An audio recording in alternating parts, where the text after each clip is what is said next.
Well, on the day when the Indo-US Strategic Partnership Forum was launched, we are privileged to have with us the chairman of that forum, John Chambers, also, of course, executive chairman of CISCO. It's always a pleasure to talk to you, and we've spoken on various occasions at Davos and other forums. Many times, Vikram, and it's nice because there's no snow here and it's more comfortable. I was actually wondering whether you wouldn't prefer the snow and it's much cooler than it is in Delhi in August. But, I have to say, every time I have met you in the last few years, yes, I've been struck by the fact that I don't think I've come across a person who's more bullish on India than you are.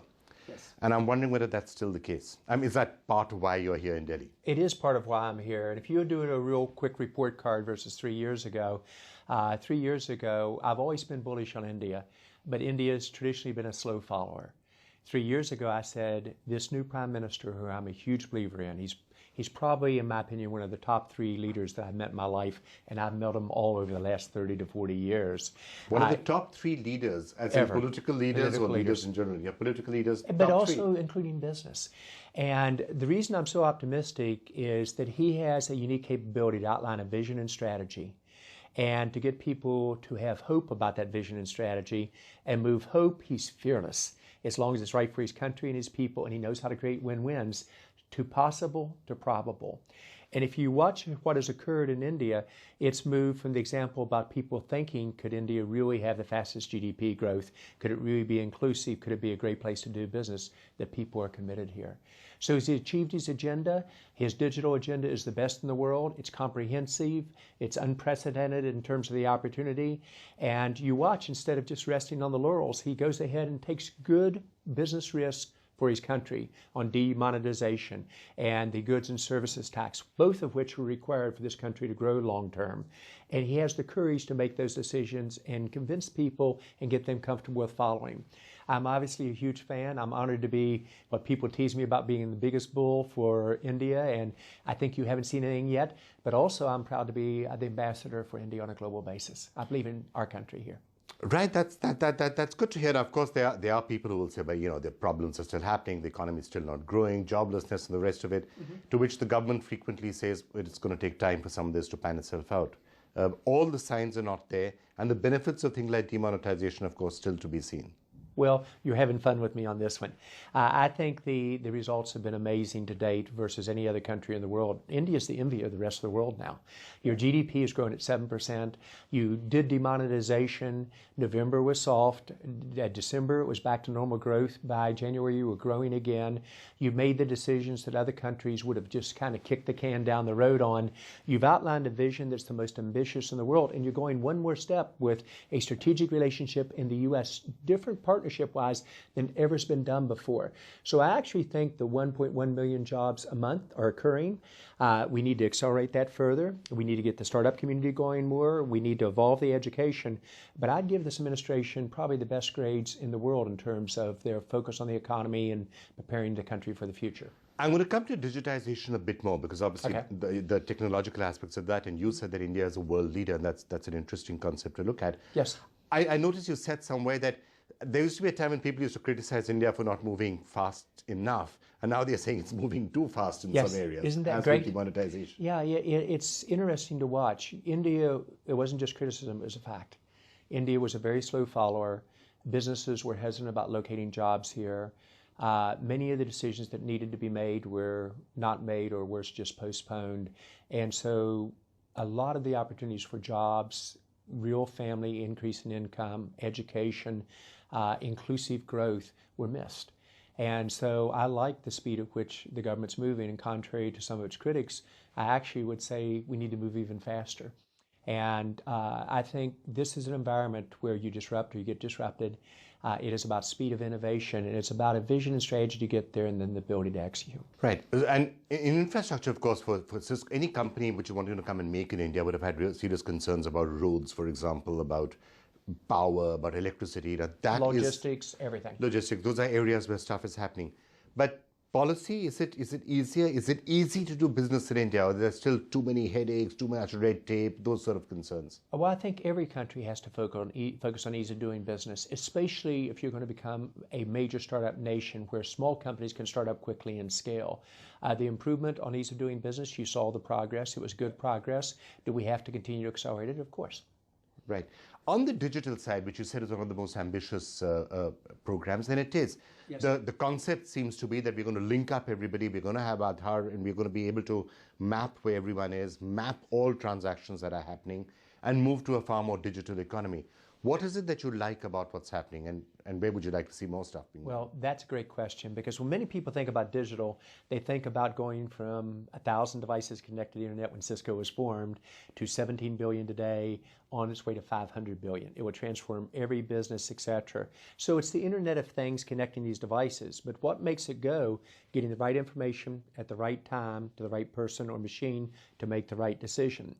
And what the Prime Minister has done so effectively is that he's combined what is a digital agenda with GDP growth, incrementally at least one, probably 2 to 3 points faster than would occur otherwise, with job creation, with inclusiveness throughout the 29 states and the Northern Territories, with a vision in terms of how do you do security across this, how do you do healthcare, how do you achieve the growth that other countries have done like China and the US and Europe without the damage to the environment, how do you do the and it's when you combine these and focus on outcomes that is so unique to what is occurring in this country.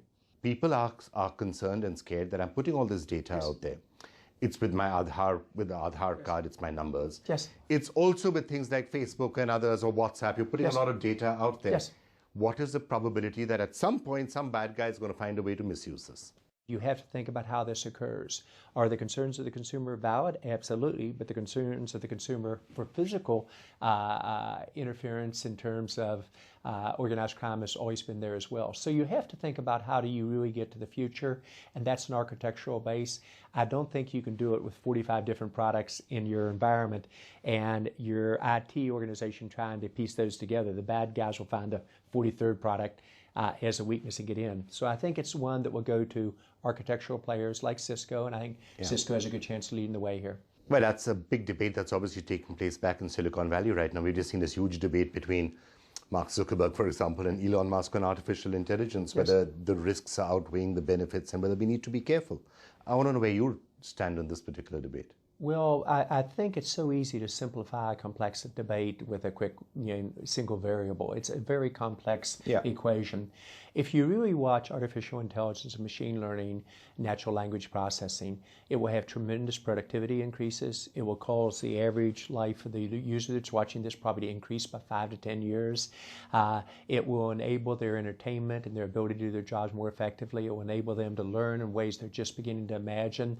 And it has huge amount of positive It could cure disease, it could have clean energy, it could solve the energy crisis. At the same time, you've got to be cancer. aware that as this occurs, a certain amount of this capability will cause parts of our job, or maybe in the whole job we do, to not be available. In other words, it'll be automated. So this is where you've got to create a job creation engine in each country. You've got to think about how you accelerate your startup communities, because that's where the job creation will occur. Large companies here in India, in the US, and in Europe probably in total will not add dramatic headcount over the next decade. So it is really the small businesses and the startups where the job creation will occur. So you've got to create a lot more jobs than those jobs that are being destroyed by this technology. And I think that's something that Europe understands very well. I think it's a very healthy debate in the US and in India. I want to just come to where India stands in all of this, and specifically where the Indo-US Strategic Partnership Forum could stand in this. But one last question on that would be, so that's artificial intelligence and machine learning, taking away people's jobs, then it is a real concern to have. Yes. Other people are now talking about a more existentialist threat. What happens when artificial general intelligence becomes super intelligence and, poses an existentialist threat to mankind, which some people have expressed a concern about. Would you share that, or would you just feel that we need to be careful?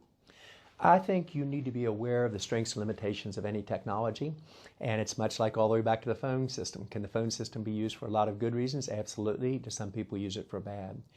But I'm going to move the discussion to a little bit more today's topic, which is the strategic partnership between the U.S. and between India.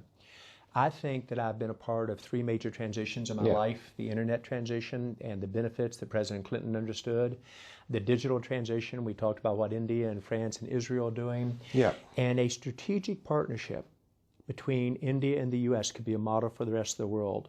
It isn't about just making it easier to do business. It's about businesses thinking to where the future is going to be, where the mission of our new forum that we're doing isn't just about economic growth. It's about society benefits. It's about innovation.